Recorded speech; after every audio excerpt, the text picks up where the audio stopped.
Salary है B से 20% ज्यादा है। सी की जो मंथली सैलरी है वो बी से 25,000 रुपए कम है। उनकी कुल मंथली सैलरी 2,65,000 है, कुल मंथली सैलरी। तो आपसे पूछा है बी का जो सैलरी है वो सी से कितना परसेंट कम है। बी की जो सैलरी है वो सी से कितना परसेंट कम है, परसेंटेज में बताना है। बहुत बढ़िया सवाल एमटीएस का। सवाल बेशक एमटीएस का है, बट इस सवाल को हल्के में लेने की गलती बिल्कुल मत करिएगा। ये तीन लोग हैं एबीसी। बोला है ए की जो सैलरी है बी से 20% ज्यादा। 20% मतलब 1/5। बी की सैलरी 5 है तो ए की सैलरी 6 है। बोला गया सी की जो सैलरी है, अगर बी की 5 है मेरे दोस्तों तो सी की सैलरी 6 है। रेशियो है मेरे दोस्तों, रेशियो। सी की सैलरी बी से 25,000 रुपए कम है और उनकी कुल सैलरी 2,65,000 है। तो यहां पे मैं रेशियो ले सकता हूं इसका। अगर मैं 25,000 से काटूं तो एक बार कट जाएगा और ये आ जाएगा 25 से काटेंगे तो देखिए डबल जीरो, तो ये 3 जीरो तो कट ही जाएगा ना, 25 से नहीं जाएगा, सॉरी ये 5 से ही जाएगा। 3 जीरो हम काट लेते हैं मेरे दोस्तों। ये 5 से चला जाएगा 5 बार और 5 से चला जाएगा मेरे दोस्तों 5 25 25 एक 5 15 53। यानी कि मैं कह सकता हूं कि अगर तीनों लोगों की टोटल सैलरी 53 यूनिट है, अगर तीनों की टोटल सैलरी 53 यूनिट है, टोटल 53 यूनिट है, तीनों की टोटल सैलरी 53 रुपए है, 53 रुपए मान लेते हैं, तीनों की जो सैलरी है वो 53 रुपए है अगर, तो सी की जो सैलरी है बी से 5 रुपए कम है। सी की जो सैलरी है बी से 5 रुपए कम है। आपको कंफ्यूजन ना हो ना, दो रेशियो चल गए यहां पर।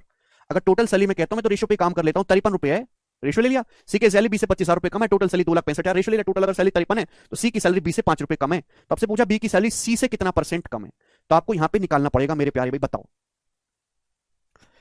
तीनों लोगों की सैलरी आपको यहां पर पता करनी पड़ेगी। जी स्टूडेंट जवाब दीजिएगा। अगर ए की सैलरी 6 यूनिट है, बी की 5 यूनिट है, तो सी की सैलरी बी से कितना कम है, 5 रुपए कम है, तो सी की सैलरी होगी 5 यूनिट माइनस 5 रुपए। ये तो हो जाएगी, आप बोलोगे आंसर। ये सब रेशियो में चल रहा है बच्चा लोग, ये सब जो है ये सब रेशियो में चल रहा है, ठीक है ना। आप बोलोगे हाँ सर। तो टोटल कितना हो गया, 5 6 5 11 5 16, 16 यूनिट माइनस 5 रुपए, 5 5 10 6 16 बराबर आ जाएगा मेरे दोस्तों 53 रुपए। कुछ गड़बड़ है? ए की सैलरी बी से 20% ज्यादा, बी की 5 है तो ए की 6, सी की सैलरी बी से अधिक है मेरे दोस्तों, अधिक है स्टूडेंट यहाँ पे, तभी तो कट क्यों नहीं रहा। सी की सैलरी जो बी से 5 रुपए ज्यादा है तो 5 यूनिट प्लस 5 रुपए है, तो 5 आएगा। यहां से 16 की वैल्यू आ जाएगी मेरे दोस्तों 53 माइनस 5 48 रुपए। तो एक की वैल्यू 3 रुपए आ गई। अगर एक की वैल्यू 3 रुपए आ गई मेरे प्यारे भाई, एक की वैल्यू 3 रुपए, तो 5 की वैल्यू तो आ जाएगी 15 रुपए, और 5 की वैल्यू मेरे दोस्तों 15, 5 की वैल्यू आ जाएगी मेरे दोस्तों आपकी 25 5 30 रुपए। 16 की बढ़ता 3 रुपए, 3 पंजे 15 5 20 रुपए, सॉरी 20 रुपए आ जाएगी। तो आपसे पूछा बी की सैलरी सी का कितना परसेंट है, तो बताओ बी की सैलरी सी का कितना परसेंट आ गई। ये 15 20 का कितना परसेंट है मेरे दोस्तों, 3/4 75% आंसर है, ए ऑप्शन 75%।